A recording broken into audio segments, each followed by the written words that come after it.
चलते हैं श्रीमद् भागवत महापुराण। भगवान ऋषभ देव जी,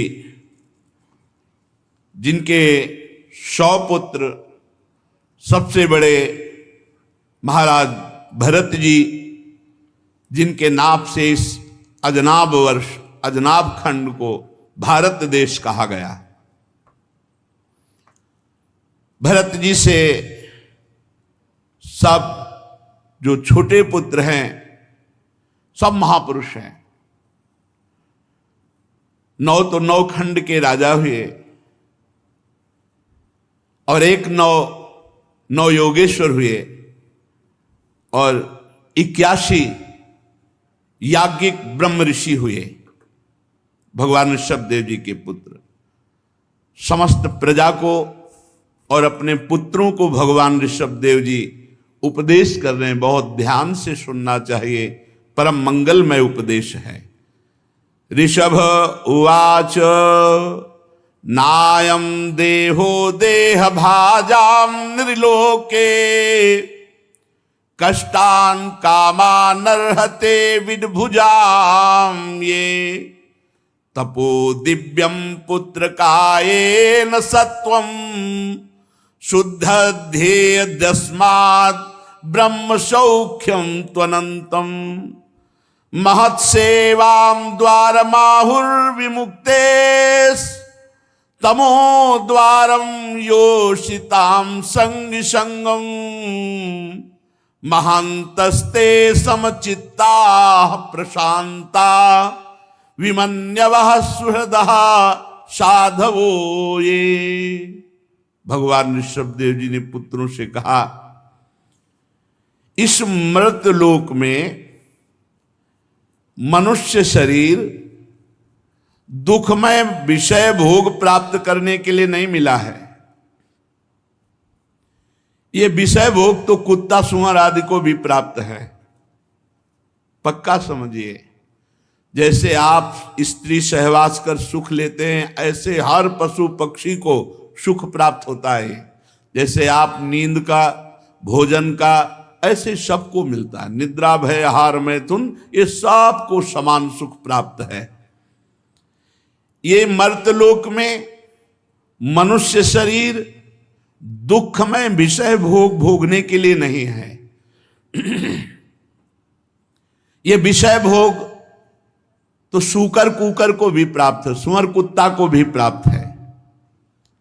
इस शरीर से दिव्य तप करके परमात्मा प्राप्ति करने के लिए हमको भेजा गया है। तपस्या, तपस्या क्या?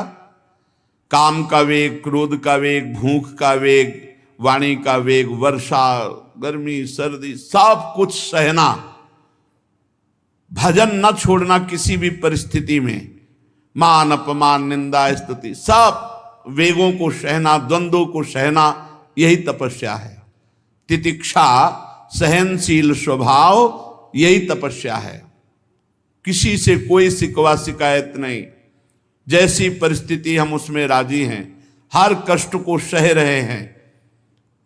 इस शरीर से दिव्य तप ही करना चाहिए, क्योंकि बिना तपस्या के अंतःकरण पावन नहीं होता। बात समझ लो।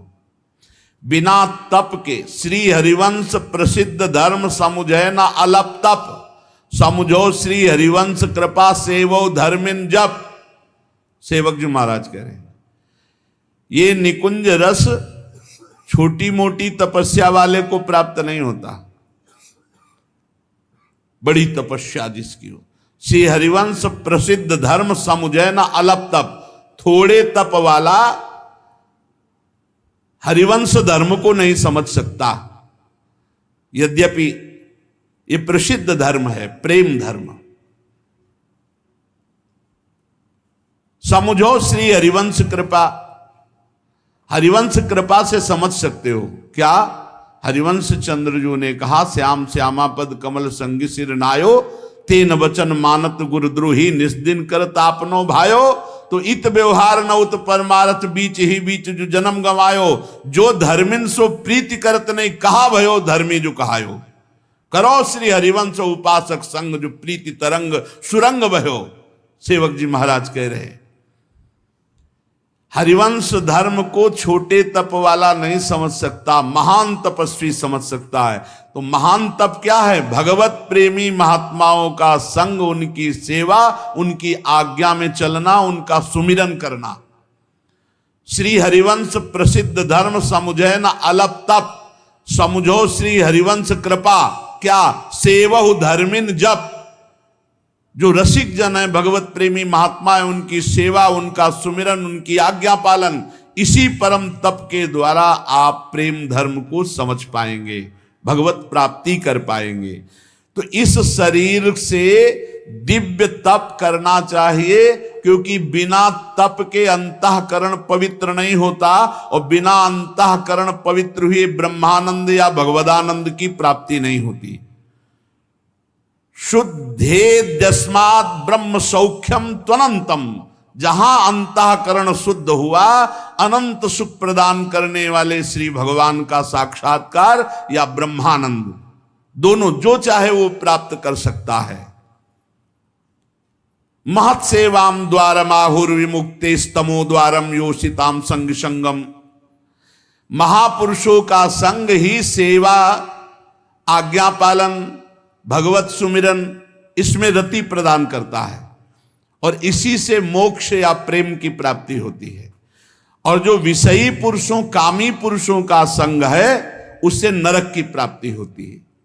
महत सेवाम द्वारम माहुर विमुक्तेश तमो द्वारम योषिताम संग संगम। जो योषित, जो स्त्रैण हैं, जो कामी पुरुष हैं, ऐसे कामी और कामिनी का संग करने से नरक की प्राप्ति होती है।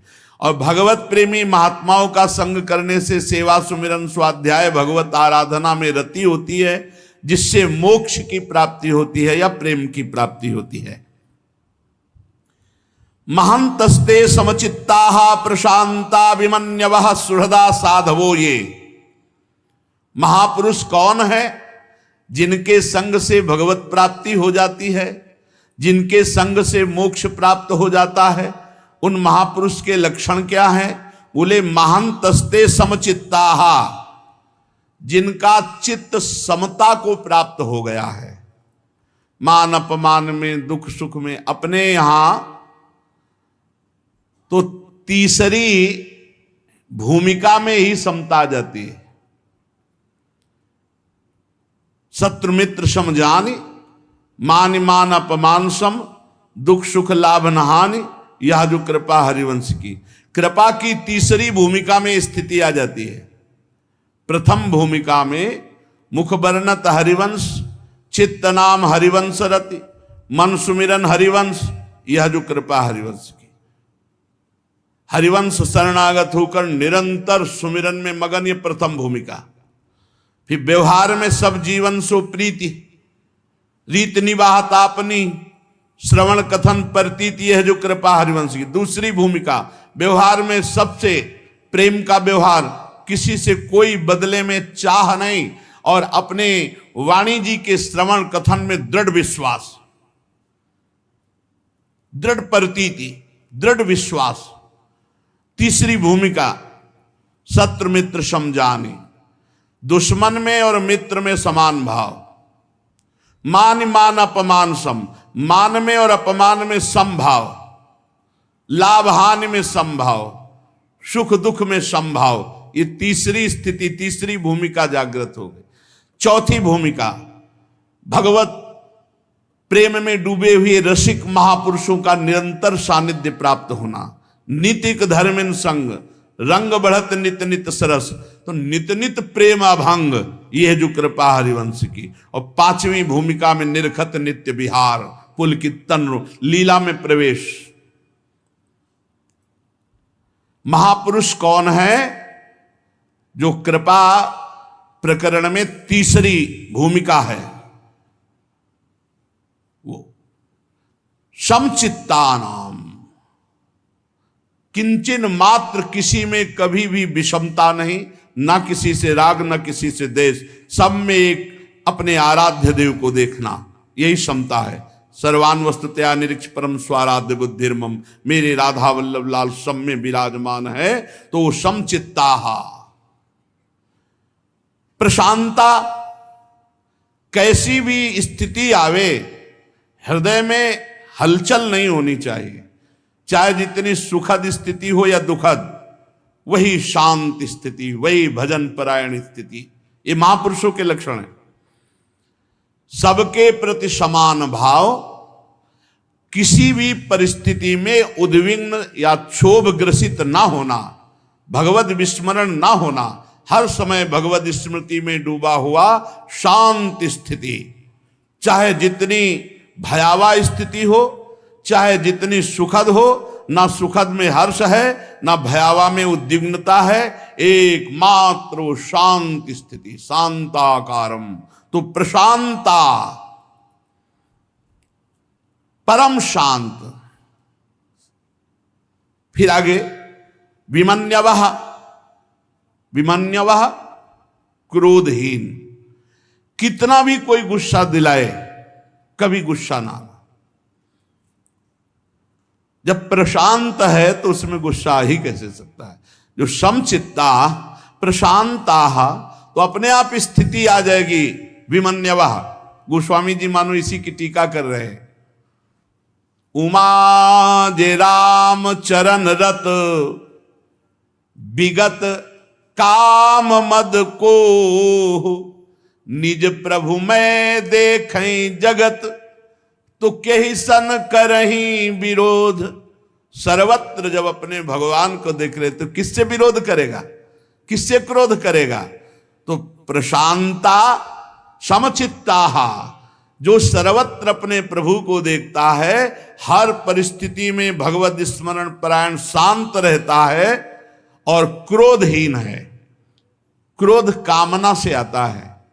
जब हमारी कामना में बाधा पड़ती तो क्रोध जागृत हो जाता है, और जब कामना की पूर्ति होती तो लोभ जागृत हो जाता है। विमन्यवः क्रोधहीन, सुहृदः साधवो, ये जो सबका मंगल कैसे हो ऐसे स्वभाव वाला है, जिसका सदैव यही चिंतन रहता है कि सबका मंगल कैसे हो, वो महापुरुष है। जो सम भगवत प्राप्ति करा देता है, जो समचित्त है, जो प्रशांत है, जो क्रोध रहित है, जो सबका हित मंगल सोचते रहते हैं, और जिनका चरित्र पवित्र है, निष्कलंक चरित्र है। ये वा मयि से कृत सौहृदार्था, जनेषु देहं भरवार्तिकेषु, गृहेषु जायात्मज रातिमत्सु, न प्रीतियुक्ता यावदर्थाश्च लोके। जो केवल मुझ परमात्मा में ही प्रेम करना, मेरा ही चिंतन करना एकमात्र जिनका पुरुषार्थ है, उन्हें महापुरुष कहते हैं। महापुरुष किसे कहते हैं, पीछे बताया। जो समचित्त हैं, प्रशांत हैं, क्रोध रहित हैं, सबका हित चिंतक करते हैं, और जिनका चरित्र पवित्र है, और जिनकी एकमात्र भगवान में स्थिति है। हर समय भगवान के चिंतन में जिनकी स्थिति है। विषयों की ही चर्चा करने वाले लोगों में, स्त्री में आसक्त, पुत्र में आसक्त, धन में आसक्त, और सब सामग्रियों से भरे हुए घरों में जो आसक्त है, ऐसे लोगों का संग नरकगामी बनाता है। और जो एकमात्र भगवान में आसक्त है, वही भगवत प्राप्ति करा सकते हैं। ऐसे ही महापुरुषों का संग करना चाहिए। अगर ऐसे महापुरुष गृहस्थ हुए, गृहस्थ में भी, तो वो विषय चर्चा करने वाले स्वभाव वाले नहीं होंगे, वो स्त्री पुत्र धन आदि में आसक्त नहीं होंगे, वो भोग संपन्न घरों में अरुचि मानने वाले होंगे, वो केवल शरीर निर्वाह के लिए धर्म पूर्वक कर्म में प्रवृत्त होते हैं, उनकी कोई फलाकांक्षा, कोई कामना नहीं होती। गृहेषु जायात्म जराति मत्सु न प्रीति युक्ता यावदर्थाश्च लोके। न उनकी स्त्री में आसक्ति है, न पुत्र में, न धन में, न घर में, न परिवार में, फिर भी वो घर परिवार में रहते हुए धर्म पूर्वक आचरण करते हैं, फल की आकांक्षा रहित स्थिति। नूनम प्रमत्तः कुरुते विकर्म यदीन्द्रिय प्रीतया प्रणोति न साधु मन्ये यत आत्मनोय मसन्नपि क्लेशदयास देहा। ये जो मनुष्य भगवत प्रेमी महात्माओं का संग नहीं करते, उनकी बुद्धि कुमति हो जाती है। उसे होती सबके अंदर दो बुद्धि होती है, कुमति और सुमति। पर जब हम साधु संग करेंगे तो कुमति को दबाकर नष्ट करके सुमति जागृत हो जाती है, और जब हम संसारिक पुरुष का संग करेंगे तो सुमति को दबाकर कुमति बढ़ जाती है। तो जब कुमति बढ़ जाती है कुसंग से, तो मनुष्य प्रमादवश, प्रमाद कहते हैं ना करने योग्य कार्य को करना और करने योग्य कार्य को ना करना, प्रमादवश वो कुकर्म करने लगता है। और जब उसकी कुकर्म में प्रवृत्ति होती है, शास्त्र विरुद्ध पापाचरण को कुकर्म कहते हैं, उसकी ये प्रवृत्ति इंद्रियों के तृप्त करने के लिए होती है। पर तृप्ति जब कुछ हो तब ना हो, तृप्ति होती नहीं। अब वो पाप पे पाप कर्म करता चला जाता है। भगवान ऋषभ देव जी कहते हैं, पुत्रो मैं इसे अच्छा नहीं समझता, क्योंकि आत्मा को ये असत दुखदायक बंधन इन्हीं कर्मों से प्राप्त हुआ है। इस शरीर को मैं मान करके इंद्रियों को तृप्त करने के लिए शास्त्र विरुद्ध कुकर्म पापाचरण करने से जीव की दुर्गति हो जाती है। जब जीव को आत्म तत्व की जिज्ञासा नहीं होती, तब वो देहाभिमान वश रहता है, देह को ही अपना स्वरूप मानता, मैं मानता है। और देह को जब तक मैं मानता है, तब तक वो लौकिक कर्मों में और विषयों में फंसा रहता है। बिल्कुल सीधी बात है। और उसके मन में कर्म की वासनाओं की बाढ़ रहती है। ये कर लिया, वो कर लेंगे, ये भोग लिया, वो भोग लेंगे, ऐसा इतना जमा कर लिया, इतना हो जाए, इतना, और मर गया, और सब ऐसे ही पड़ा रहा। इसी से इसको जन्म मरण की प्राप्ति होती है।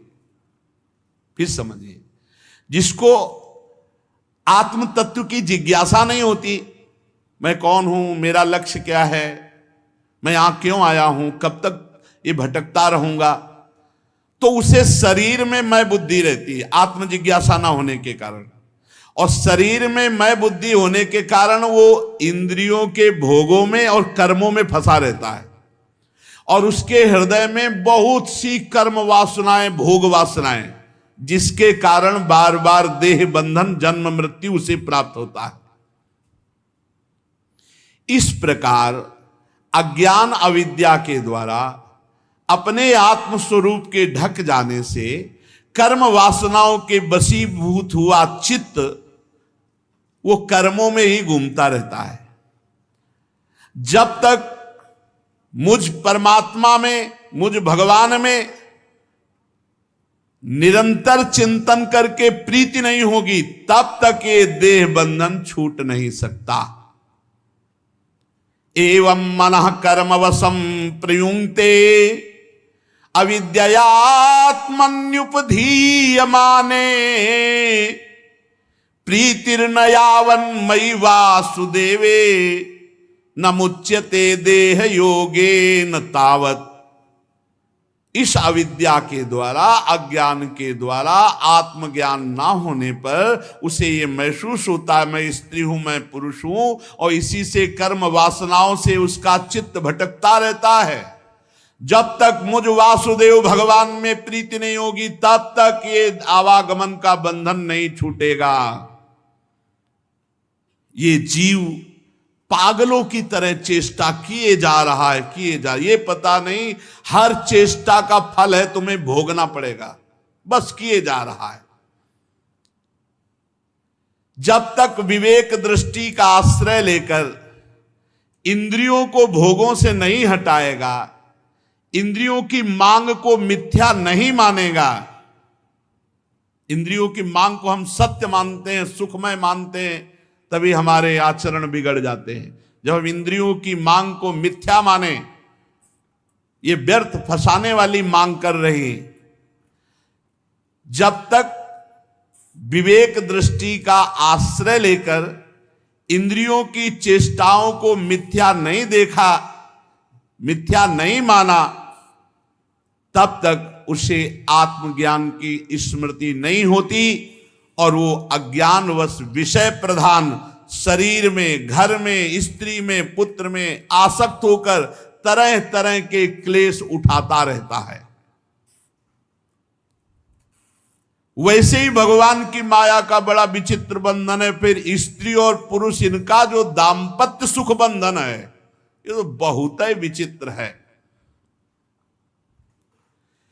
पंडित जन कहते हैं, ज्ञानी जन, कि जड़ चेतन की एक ग्रंथि तो बंधी है ही है, जो ना होने पर भी बहुत जोर की बंधी है, और ऊपर से और दाम्पत्य सुख की, स्त्री पुरुष की, ऐसी आसक्ति प्रकट होती है भगवान की माया की। उसको पता नहीं मिनट का, और वादा करते हैं, बोले 7 जन्म तक हमारा आपका, फिर कहते 7 जन्म नहीं, जन्म जन्म तक, मतलब पूरा काल, पूरा सिस्टम इनके अधीन हो गया, पूरा सिस्टम अधीन है। वो कह रहे कि हम आप तुम्हारा साथ नहीं छोड़ेंगे, 1 जन्म नहीं और 7 जन्म तक, और 7 जन्म नहीं, जन्म जन्म तक हम तुम्हारा निर्वाह करें। मतलब इतना बड़ा वो महापुरुष हो गया कि पूरे सिस्टम को रोक करके जन्म जन्म उसी के साथ रहेगा। एक जगह साथ रह सकते हो, दोनों मिलकर भजन करो और भगवान का चिंतन करते हुए दोनों शरीर छोड़ो तो एक ही जगह पहुंच जाओगे, ये दाम्पत्य भाव, ये स्त्री पुरुष की आसक्ति बड़ा अभेद्य बंधन। देहाभिमान रूपी एक एक सूक्ष्म ग्रंथि तो पहले से ही है। इसी कारण जीव को देह में, इंद्रियों में, घर में, खेती में, पुत्र में, स्वजन में, धन में मैं मेरापन हो गया। यही बंधन है, कुछ नहीं। अभी शरीर छूट जाए, कुछ नहीं तुम्हारा, कुछ नहीं। जिस समय भगवान का विस्मरण करके जीव देह में आसक्त हो जाता है, तो घर में आसक्त, खेत में आसक्त, पुत्र में आसक्त, स्वजन में आसक्त, धन में आसक्त, ऐसी आसक्तियां पैदा होती हैं मैं मेरे की। भगवत प्राप्ति की तो बात जाने दो। गांव गली में तुम देखो बेटे, यहाँ तो वृंदावन में ये तो भगवत धाम है, गांव गली में कहीं भगवत चर्चा नहीं, कोई भगवत प्राप्ति का लक्ष्य नहीं, बस वही रुपया पैसा, बेटा बेटी, वही बस, यही भगवान की प्रचंड माया। जिस समय सत्संग मिलता है तब ये ग्रंथियां ढीली होने लगती हैं, तब ग्रंथियां ढीली। जब सत्संग मिलता, अगर तभी कहा गया है कि सुत दाराधन लक्ष्मी पापियों के घर होए, संत समागम हरि कथा तुलसी दुर्लभ दोए, तब ये हृदय ग्रंथि ढीली होती है। उसी समय ये जितने बंधन है सब काटने को दौड़ने लगते हैं। कहां भाग के जाऊं, कैसे क्या करूं, कैसे हमें पिंड छूटे और भगवत प्राप्ति हो। ये अंदर भाव, संसार के भूत, ये अहंकार को त्याग कर जो भगवान के भजन में लग गया, वही चतुर सुजान है, वही मुक्त हो जाता है, वही परम पद प्राप्त करता है।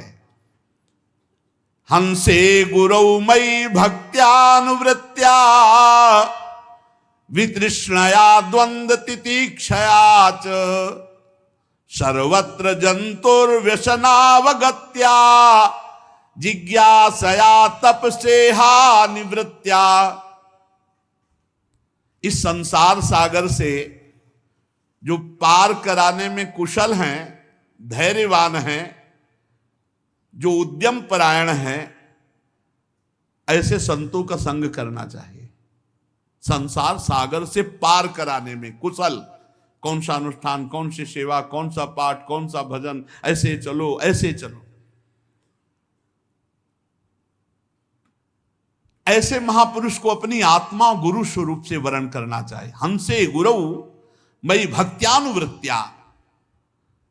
सबके आत्मस्वरूप भगवान ही गुरुदेव हैं, गुरुदेव ही भगवान हैं। जो संसार सागर से पार करने में कुशल, धैर्यवान, उद्यम, ऐसे सबके आत्मस्वरूप गुरु स्वरूप से वर्ण करे। भगवत प्राप्ति के लिए गुरुदेव का वर्ण करना बहुत सोच समझ के, किसी के प्रवचन सुनकर प्रभावित होकर गुरु नहीं बनाना चाहिए। बहुत समय तक इंतजार करना चाहिए, मिलना जुलना, दर्शन, संभाषण, और जब ये लगने लगे कि ये मेरे भगवान हैं, बस जब गुरु बना ले फिर दोष दर्शन न करे, फिर वहां अपने दुर्गति का कारण उपस्थित ना करे, द्रोह ना करे। सहसा किसी को गुरु बनावे नहीं, और गुरु बनावे तो गुरु और भगवान, भगवान और गुरु में तनिक भी भेद नहीं, तो वहां दोष दर्शन की संभावना ही नहीं। हंसे गुरौ मयि भक्त्यानुवृत्त्या वितृष्णया द्वंद्व तितिक्षया च। मुझ गुरु स्वरूप में सदैव भक्ति भाव, भक्त्यानुवृत्त्या, एक एक वृत्ति श्री सदगुरु स्वरूप भगवान में अर्पित करनी चाहिए, उनकी आज्ञा में। सोने से जागने तक, जागने से सोने तक प्रत्येक चेष्टाएं गुरु आज्ञा में होनी चाहिए।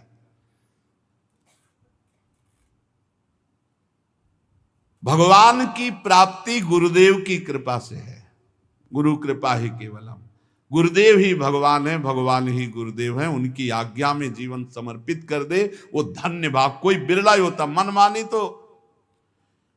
तो पूरा सृष्टि चल रही, गुरुमानी कोई बिरला ही होगा, और जो गुरुमानी होगा वो भगवत परायण होगा। सर्वत्र जंतुर व्यसनावगत्या जिज्ञासया तप सेहा निवृत्त्या मत कर्म भीर मत कथया च नित्यम मद्देव संगाद गुण कीर्तनान में निर्वैर साम्योपसमेन पुत्रा जिहासया देह गेहात्म बुद्धि। मेरे परायण हो जाए और भोगों की तृष्णा का त्याग कर दे। भोगे हुए भोगों का जो स्मरण होता है और फिर भोगने की इच्छा होती है, उसी का नाम तृष्णा है। मेरे परायण रहे, तृष्णा का त्याग कर दे, सुख और दुख में समान भाव रहे। हर योनि में दुख उठाना पड़ता है, तो ये जो हमें मनुष्य देह मिली इसमें हम दुख भोग कर पवित्र हो रहे हैं। भोगना चाहिए, घबराना नहीं चाहिए दुख से। जितना दुख मिलेगा उतना ही हम पवित्र होकर भगवान की तरफ बढ़ रहे हैं।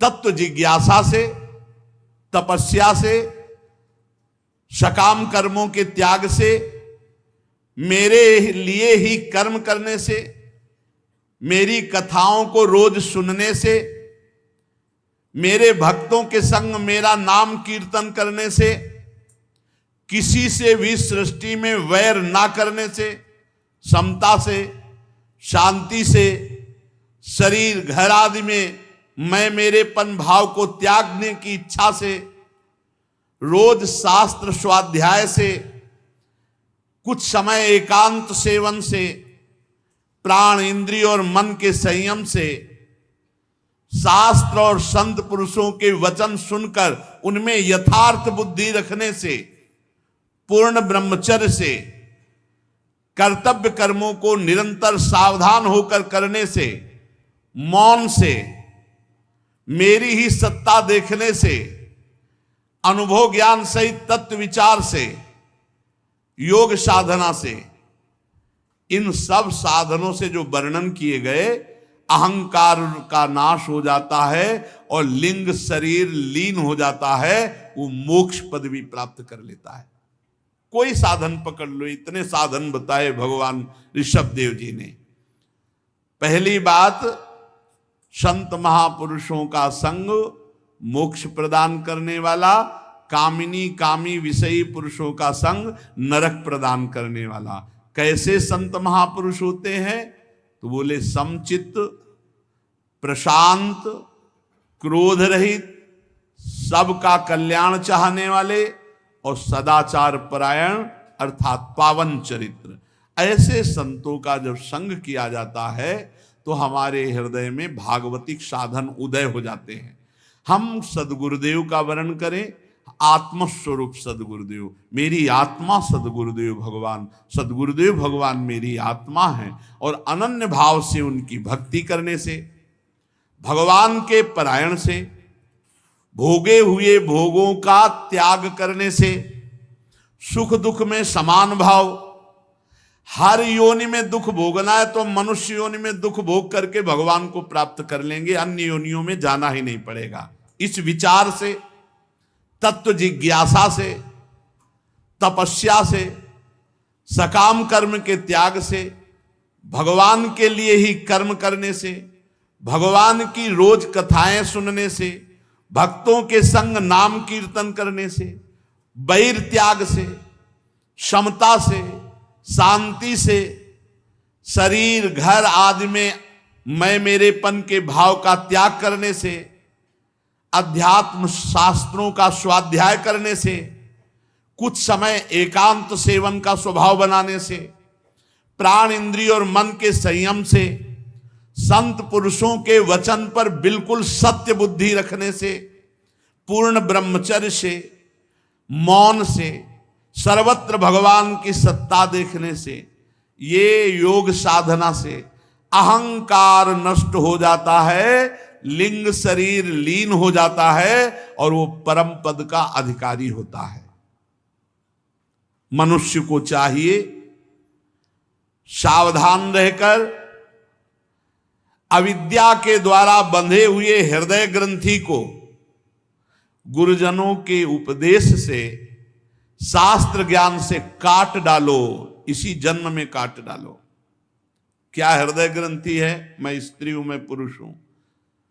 वैसे मैं अविनाशी चैतन्य परमात्मा का अंश हूं, पर अज्ञान के कारण मैं अपने को स्त्री पुरुष मान रहा हूं।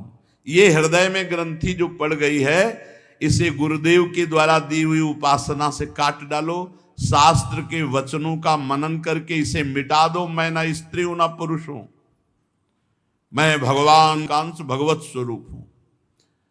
क्योंकि यही ग्रंथि, जड़ चेतन ग्रंथि, इसी में सारे कर्म करने का उत्साह, कर्म संस्कार, वासनाएं, भोग वासनाएं इसी में रहती, इसी में। अहंकार रूपी, देहाभिमान रूपी महल में ये कर्म रहते, कर्म संस्कार रहते हैं, भोग वासनाएं रहती, यही। और जब देहाभिमान नष्ट हो जाए तो सब साधनों को छोड़ दे। अब कर्ता भाव भी गया साधन का। अब जो हो रहा है वो गुणानुगुण वर्तनते और वो अपने स्वरूप में है। जिसको मेरे लोक की इच्छा हो,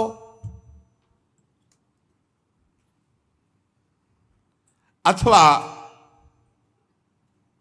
मेरे अनुग्रह प्राप्ति को परम पुरुषार्थ मानता हो, तो मेरी इस आज्ञा का पालन करे। ऋषभदेव भगवान आज्ञा कर रहे हैं कि मेरे परम पद को प्राप्त करना,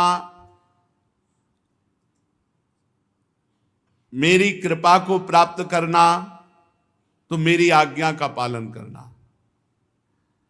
वही राजा राजा है जो अपनी प्रजा को भगवान के भजन में लगा दे। ये बात समझना है। पुत्राश्च शिष्याश्च नृपो गुरुर्वा मल्लोक कामो मदनो ग्रहार्थः इत्थम विमन्युरनुशिष्य दत्त ज्ञान न योजयेत कर्मसु कर्म मूढ़ाम। यदि राजा हो तो अपनी प्रजा को यही उपदेश करे कि भगवान का भजन करते हुए अपने कर्तव्य कर्म का पालन करो, इसी जन्म में भगवत प्राप्ति कर लो। यदि गुरु हो तो अपने शिष्य को यही शिक्षा दे कि अपने कर्तव्य का पालन करते हुए निरंतर भगवान का भजन करो, नहीं तो इस जीवन का कोई लाभ नहीं है। यदि पिता हो तो अपने पुत्रों को यही शिक्षा दे। अज्ञान के कारण यदि शिष्य अपने गुरु के अनुसार न चलकर कर्मों को परम पुरुषार्थ माने तो उन पर ज्यादा क्रोध न करे, समझा बुझाकर फिर उनको लावे और संसार के अंधकूप में ना गिरने दे, उन्हें भगवान तक पहुंचावे। गुरु वही है जो भगवत प्राप्ति करा दे, पिता वही है जो भजन में लगावे, राजा वही है जो अपनी प्रजा का कल्याण कर दे। उन्हें विषयासक्ति युक्त काम कर्मों में फंसने न दे, डांट के फटकार के दुलार के जैसे माने वैसे। जैसे कोई अंधा पुरुष किसी अंधे कुएं के मार्ग में गिरने जा रहा हो तो नेत्र वाला उसे कैसे गिरने देगा, आगे जाके दौड़ के बचाएगा। ऐसे गुरु अपने शिष्य को, पिता अपने पुत्र को, राजा अपनी प्रजा को बचाए, संसार रूपी अंधे कुएं में ना गिरने दे, उन्हें भगवान के भजन में लगाकर उनका कल्याण करे। ये संसारी लोग नहीं जानते कि अपना सच्चा कल्याण किस बात में है। ये लोग तो इतना जानते हैं कि ये भोग मिल जाए, ये रुपया मिल जाए, ये पद मिल जाए, जमीन मिल जाए, बस इतना। इनको पता नहीं है कि सच्चा कल्याण किस बात में है। ये लोग तो क्षणिक सुखों में, कुछ चंद रुपयों में भारी बैर ठान लेते हैं, एक दूसरे की हत्या कर देते हैं। ये विषय भोगों के लिए प्रयत्न करने वाले मूर्ख लोग हैं। इनको नरक न जाने दे, इनको दुखों की प्राप्ति के मार्ग में न जाने दे, घेरे इनको प्यार से, दुलार से, डांट फटकार के जैसे बने, इन्हें भगवान के मार्ग में लगावे।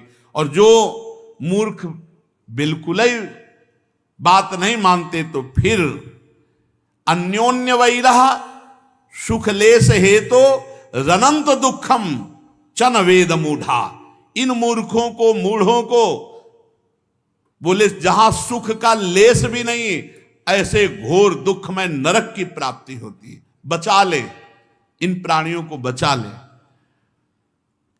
भगवान ऋषभ देव जी उपदेश करते हैं, कस्तम स्वयं तदभिज्ञो विपश्चित अविद्यायामंतरे वर्तमानम दृष्ट्वा पुनस्तम सघृणा कुबुद्धिम प्रयोजयेदुत्पथगम यथांधम। गुरुर्न सस्यात् स्वजनो न सस्यात् पिता न सस्यात् जननी न सस्यात् दैवं न तत्स्यान्न पतिश्च सस्यान् न मोचयेद्यः समुपेत मृत्युम इदं शरीरम मम दुर्विभाव्यम सत्वं हि मे हृदयं यत्र धर्मः पृष्ठे कृतो मे यद धर्माराद अतो हि मां वृषभं प्राहुरार्या। तस्माद् भवन्तो हृदयेन जाताः सर्वे महीयान् सममुं सनाभम् अक्लिष्ट बुद्ध्या भरतं भजध्वं शुश्रूषणं तद्भरणं प्रजानां। जैसे गड्ढे में दलदल में कोई गिरने जा रहा हो तो आंख वाला पुरुष उसे गिरने नहीं देगा, उसे बचा लेगा। वैसे ही ये अज्ञानी जन अविद्या में फंसकर पाप कर्म की ओर, दुख की ओर जा रहे हैं। कौन ऐसा दयालु संत होगा जो इनको बचाए ना? जानबूझकर उसे कौन गिरने वाले मार्ग में जाने देगा या जाने की प्रेरणा करेगा? इसलिए वही गुरु गुरु है जो अपने शिष्य को भगवत संबंधी उपदेश करके मृत्यु की फांसी से बचा ले। वही स्वजन स्वजन है जो अपने स्वजन को भगवान के भजन में लगा दे। वही पिता पिता है जो अपने पुत्र को भगवान के भजन में लगा दे। वही माता माता है जो अपने पुत्र को भगवान के भजन में लगा दे। वही देव देव है जो परम देव प्रभु में लगा दे। वही पति पति है जो अपनी पत्नी को भगवान के भजन में लगा दे। अगर नहीं तो गुरु गुरु नहीं, वो स्वजन स्वजन नहीं, वो पिता पिता नहीं, वो माता माता नहीं, वो देव देव नहीं, वो पति पति नहीं। मैंने जो ये अवतार धारण किया है ये बुद्धिगम्य नहीं है, ये बुद्धि से अतीत है। शुद्ध सत्व ही मेरा हृदय है। मैं सदैव परम धर्म में स्थित हूं। मैंने अधर्म को बहुत पीछे ढकेल दिया, इसीलिए मुझे ऋषभ कहते हैं, महान बलशाली। पुत्रों, तुम सब मेरे अंश हो। ये अपने 100 पुत्रों को ही नहीं कह रहे, हम सब उन्हीं के पुत्र हैं। पुत्रों, तुम सब मेरे अंश से प्रकट हुए हो। ममई वांशो, गीता में भगवान श्री कृष्ण। मानो ना हम गृहस्थ हैं, हम स्त्री हैं, हम पुरुष हैं, ये वो पापाचरण करके दुर्गति। ममई वांशो, तुम मेरा अंश भगवान के हैं। यहां भगवान ऋषभ जी कह रहे हैं तुम मेरे अंश हो, मेरे से प्रकट हुए हो। इसलिए ईर्ष्या मत्सर छोड़ो, महाभागवतों की सेवा करो। पुत्रों, तुमसे सबसे बड़े जो भरत हैं ये महाभागवत है, इनकी सेवा करो, इनकी आज्ञा में रहो। यही तुम्हारा प्रजापालन कार्य भी करेंगे। अन्य सब भूतों की अपेक्षा वृक्ष श्रेष्ठ है। 84 लाख योनियों में अन्य सब योनियों की अपेक्षा वृक्ष श्रेष्ठ है। वृक्ष में भी चलने वाले जीव श्रेष्ठ है, उनमें भी कीटादि श्रेष्ठ है, कीटादि से भी पशु श्रेष्ठ है, पशुओं में फिर मनुष्य श्रेष्ठ, मनुष्यों में भी प्रमथ गण श्रेष्ठ, प्रमथों में भी गंधर्व श्रेष्ठ, गंधर्वों में भी सिद्ध श्रेष्ठ, सिद्धों में भी देवता श्रेष्ठ, देवताओं में किन्नर श्रेष्ठ, उनसे असुर, असुर से जो आदि देवता, उन देवताओं से इंद्र देवता, इंद्र देवता से ब्रह्मा जी। ऐसे ब्रह्मा जी के पुत्र दक्ष प्रजापति आदि सर्वश्रेष्ठ पद पर जो ब्रह्मा जी, भगवान शंकर और भगवत प्रेमी महात्मा मुझसे भी श्रेष्ठ है। भगवान ने बात कही, मेरे पूज्य कौन? बोले ब्रह्म ऋषि, भगवत प्रेमी महात्मा।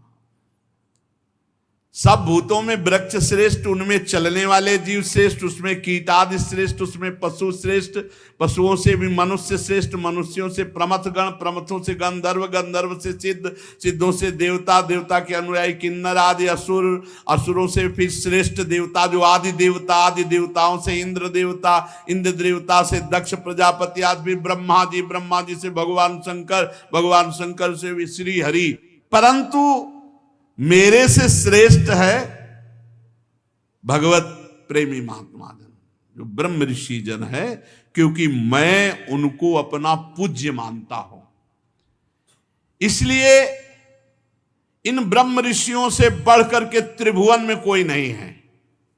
इन महाभागवतों से बढ़कर त्रिभुवन में कोई नहीं है। इसीलिए मैं सबसे ज्यादा प्रसन्न होता हूं जब ब्रह्म ऋषि संत वैष्णवों के मुख में अच्छे अच्छे पदार्थ पवाए जाते हैं।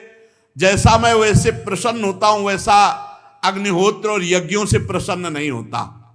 भगवान बहुत सुंदर बात कह रहे हैं, अपनी प्रजा को, अपने पुत्रों को उपदेश कर रहे, और मेरे से श्रेष्ठ वैष्णव संत जन, भगवत प्रेमी ब्रह्म ऋषि जन, तो जो अच्छे अच्छे पदार्थ भोग बना करके संतों को, वैष्णव जनों को, ब्रह्म ऋषियों को पवाया जाता है, भगवान कहते हैं उससे मैं बहुत जल्दी प्रसन्न होता हूं। मैं वैसा भोग अग्निहोत्र या यज्ञ में वैसा तृप्त नहीं होता जैसा भक्तों के मुख से तृप्त होता हूं।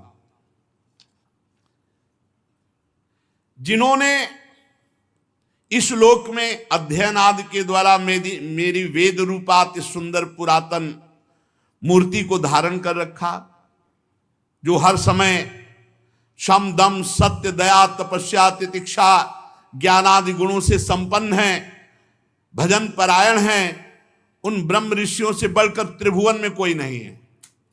मैं ब्रह्मादि श्रेष्ठ, ये सब स्वर्ग मोक्ष देने में सामर्थ्य, किंतु मेरे अकिंचन भक्त ऐसे निष्प्रिय होते हैं कि मुझसे भी कुछ नहीं चाहते। राज्य आदि वस्तुओं की तो बात क्या, वे स्वर्ग मोक्ष कुछ नहीं चाहते। इसलिए इन भक्तों से बढ़कर के कोई नहीं। मत्तोप्यनन्तात् परतः परस्मात् स्वर्गापवर्गाधिपतेर्न किंचित येषां किमुष्यादितरेण तेषा मकिंचनानां मयि भक्ति भाजाम।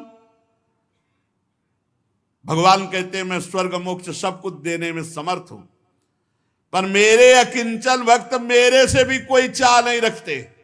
ये राज्य आदि भोगों की तो बात जाने दो। इसलिए सर्वश्रेष्ठ त्रिभुवन में मेरे अकिंचन भक्त है। जो अकिंचन भक्तों की सेवा करता है, मैं बहुत जल्दी, अकिंचन उसे ही कहते हैं जिनकी जीवन में प्रभु के सिवा और कोई नहीं। अकिंचन में कोई गरीब या ऐसे फटे पुराने कपड़े ऐसी पहचान नहीं। अकिंचन अम्बरीश जी को भी कहते हैं, चक्रवर्ती सम्राट, लेकिन जो प्रभु के सिवा जिनका कोई नहीं, आंतरिक, वही अकिंचन, पूरा भला परिवार है। अकिंचन हृदय का विषय है। तुम संपूर्ण चराचर भूतों को मेरा इस शरीर समझकर शुद्ध बुद्धि से पद पद पर उनकी सेवा करो, मेरे भक्तों की सेवा करो। यही मेरी सच्ची पूजा है। मैं इससे बहुत जल्दी प्रसन्न होता हूं। ये बात समझनी होगी। मन, वचन और दृष्टि और इंद्रियों की चेष्टाओं से साक्षात मेरी समस्त साधना का फल होगा मेरे भक्तों का पूजन, चराचर जगत का पूजन। अगर मुझे नहीं प्रसन्न कर पाया तो इस महामोह में काल पास से वो अपने को छुड़ा नहीं सकता, चाहे जितना साधन कर ले।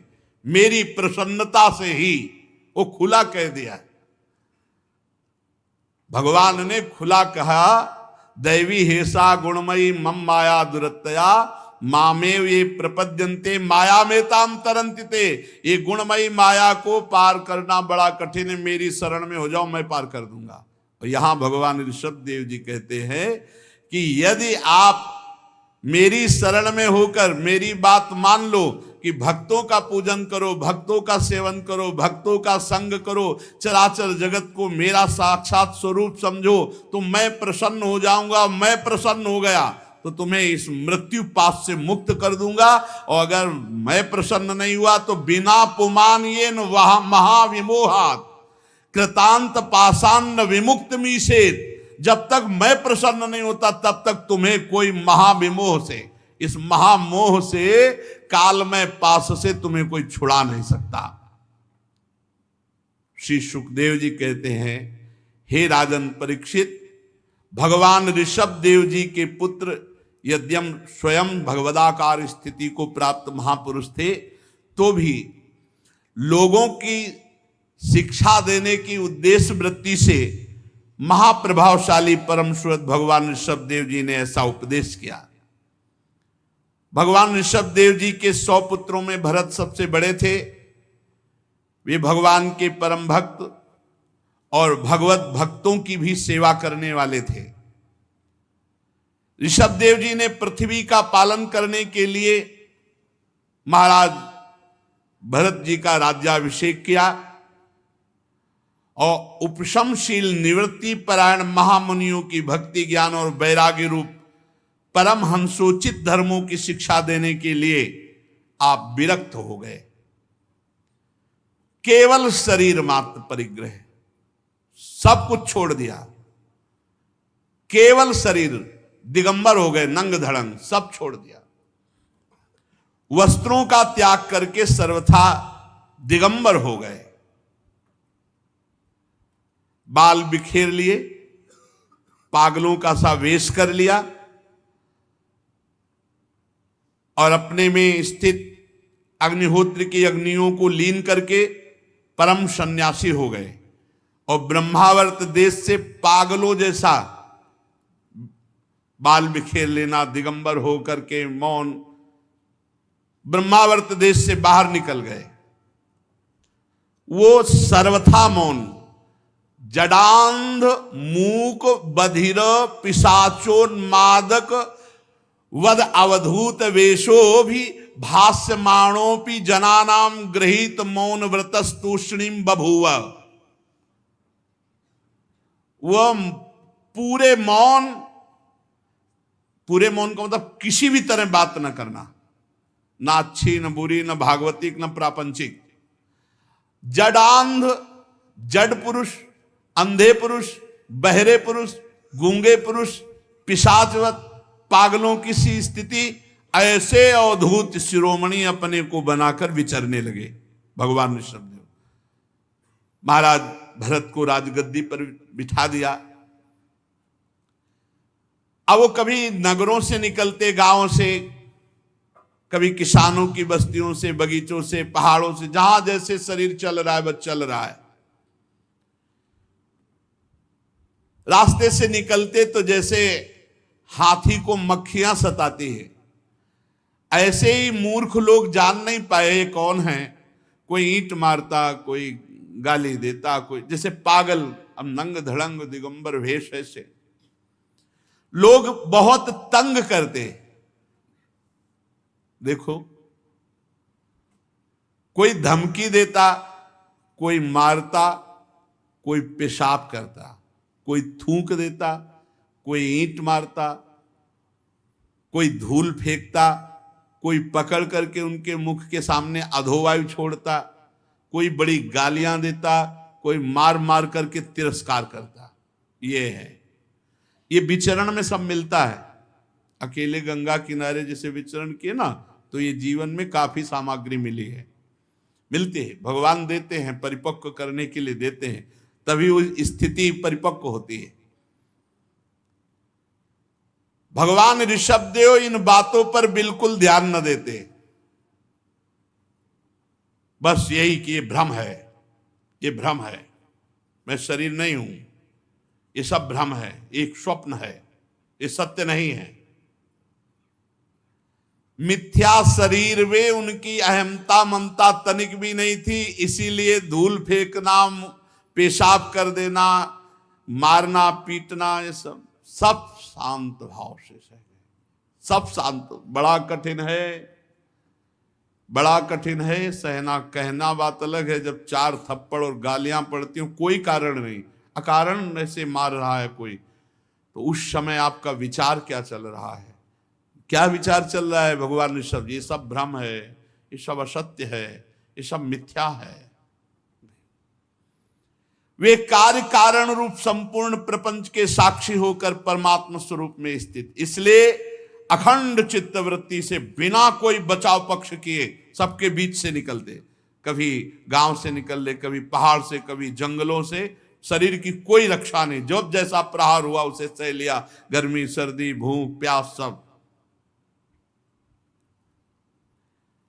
यद्यपि अभी तक तो बहुत सुकुमार स्थिति में रहे, चक्रवर्ती सम्राट, बड़ा तो रूप तो छिपता नहीं, बड़ा सुंदर रूप चौड़ी छाती, लंबी लंबी बाहें, मुख की बनावट बड़ी सुकुमार पर अद्भुत वेश, और नेत्र तो कमल दल जैसे, कुछ लालिमा लिए हुए, संताप हारणी दृष्टि, बड़े सुंदर कान, कपोल, नासिका।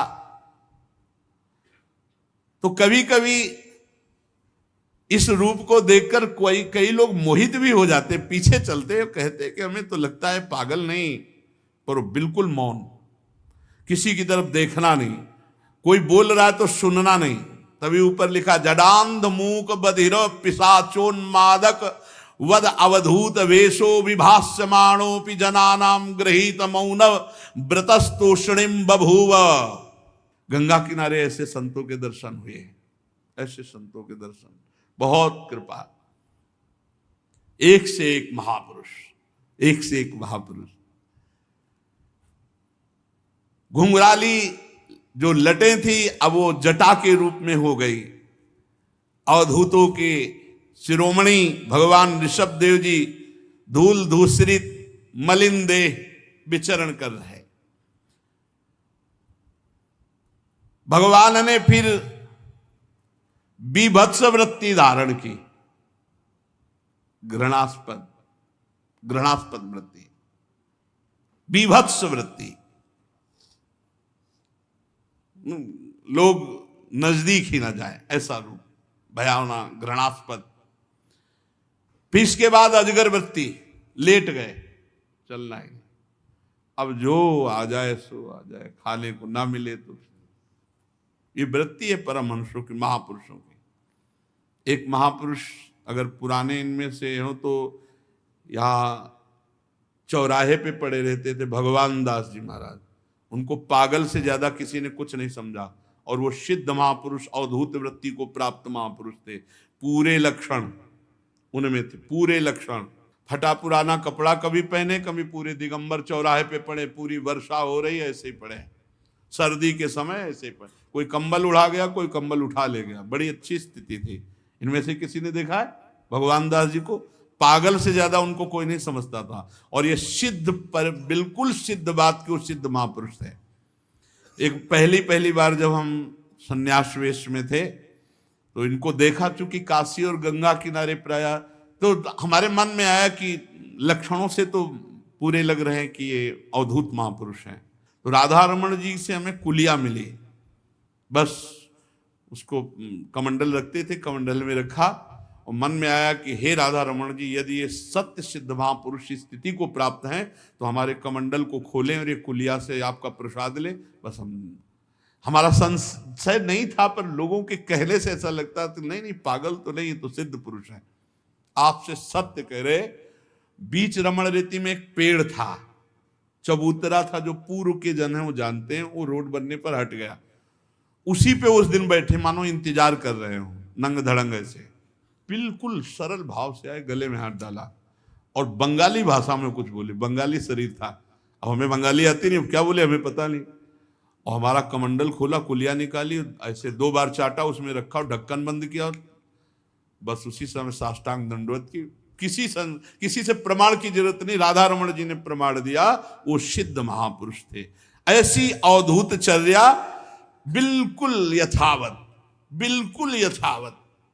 महापुरुष के बिना ऐसा, पूरी वर्षा हो रही, दिगंबर ऐसे पूरे ऐसे, आग, सर्दी में कंबल उड़ा गए, 1-2 कुत्ते भी आसपास सो रहे कंबल में, वो भी सो रहे वैसे।